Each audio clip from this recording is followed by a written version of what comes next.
It's called No Sleep and is dedicated to everything scary.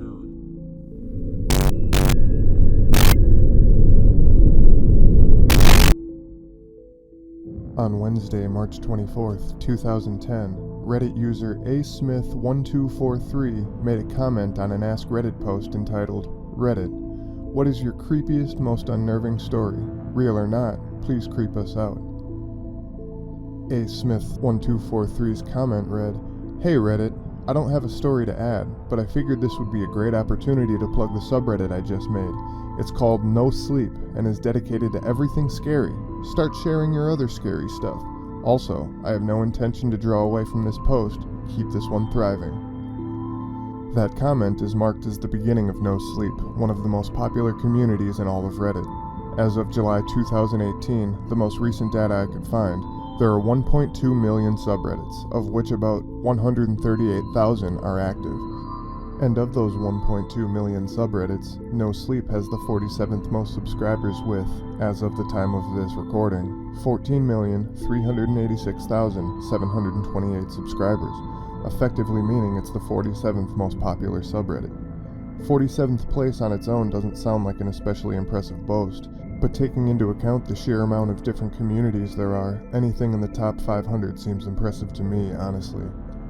At its beginning, No Sleep was essentially a knockoff of what was once the premier horror-based subreddit, r/creepy, but it did one notable thing to set itself apart.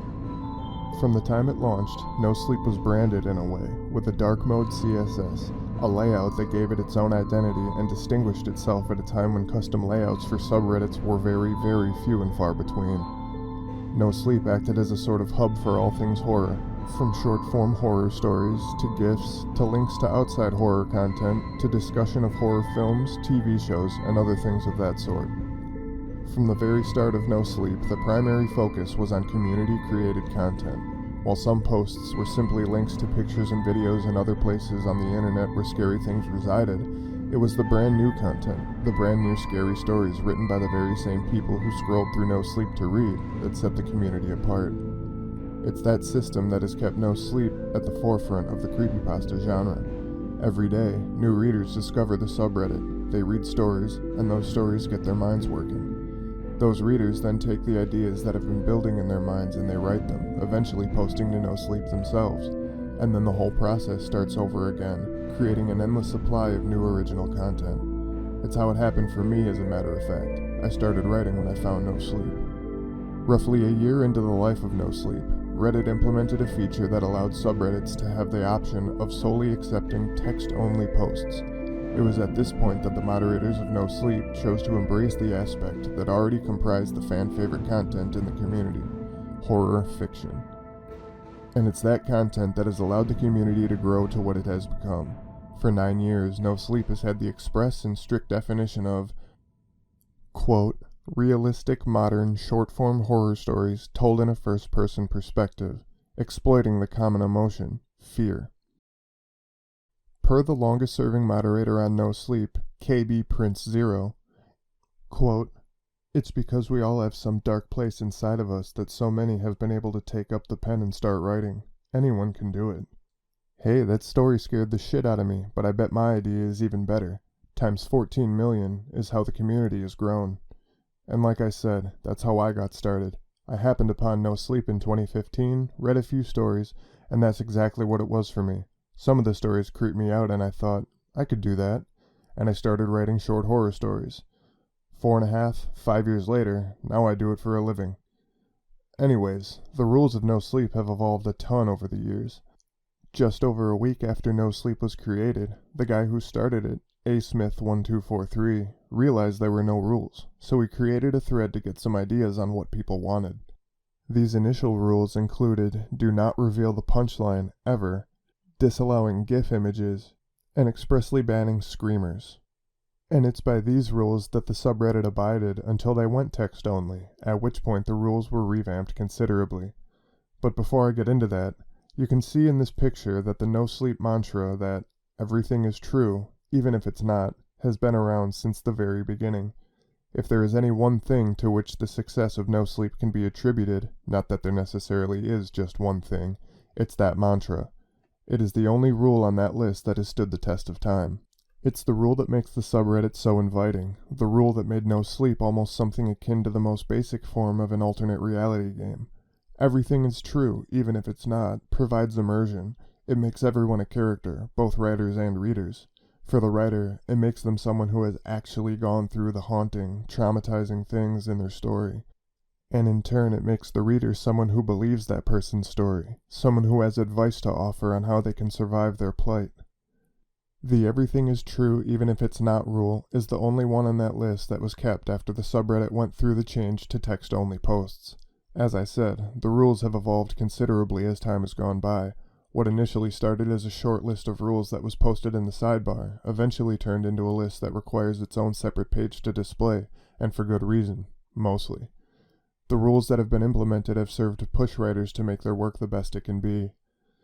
Early stories didn't have any restrictions on what they could feature, nor any formatting guidelines, which meant a lot of people would post very low-quality shorts, just a sentence or two, riddled with spelling and grammatical errors to the point of making the piece difficult to read.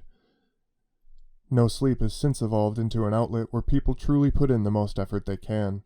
It has become a place where people just as often post a story for fun as they do in an effort to forward their burgeoning writing career. And to that end, many authors have found success outside of the written word as a result of their achievements on NoSleep.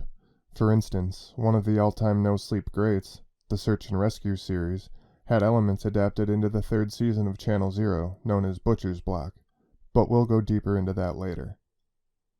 NoSleep is the birthplace of many incredible stories coming from a myriad of astoundingly talented men and women, people who helped the subreddit grow into what it has, including Felix Blackwell with his story Romantic Cabin Getaway, C.K. Walker with Baraska, Jack Townsend with his saga Tales from the Gas Station, Harrison Prince in his classic tale I Dared My Best Friend to Ruin My Life, the many works of T.J. Leah, Kyle Harrison, Jeff Spezialy, and countless more.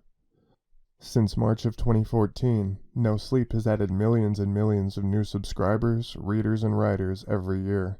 As a contributor to the subreddit for many years, I'm proud to call some of the talented people I've met along the way there my friends and colleagues.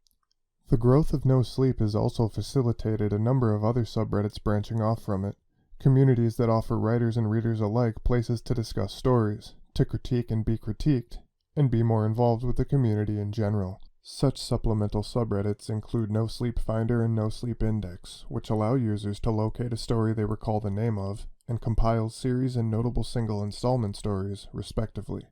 NoSleep OOC, or NoSleep Out of Character, is a place where members can discuss stories in a way that isn't allowed in the comments of the post themselves. There's also the NoSleep Writers Guild, a workshop for the contributors of NoSleep to hone their skills. NoSleep has also led to a number of similar subreddits but for different genres, including CryoSleep, a place for science fiction stories, and the comedic Shitty NoSleep, which proudly boasts the tagline, "No sleep, but shittier." Two personal favorite NoSleep offshoots of mine are NoSleep Reruns, which aims to shed more light on stories people feel didn't get enough attention at their initial time of posting, and NoSleep Interviews, which allow readers to learn more about their favorite NoSleep authors through text-based interviews. With the entertainment industry's increasing interest in our little corner of the horror genre, the reign of NoSleep as the central location for quality horror literature will continue to endure. And though some may not agree with all the changes that have come to NoSleep in recent years, myself included, I will forever value its existence for giving me the career I have today. As we move forward with 100% True, we're going to be going into the stories that have made NoSleep the headquarters of internet horror literature, and in many cases, talk with the authors who wrote them. We'll also have an episode that chronicles the inception of the SCP Foundation and the wiki that has grown exponentially since its creation.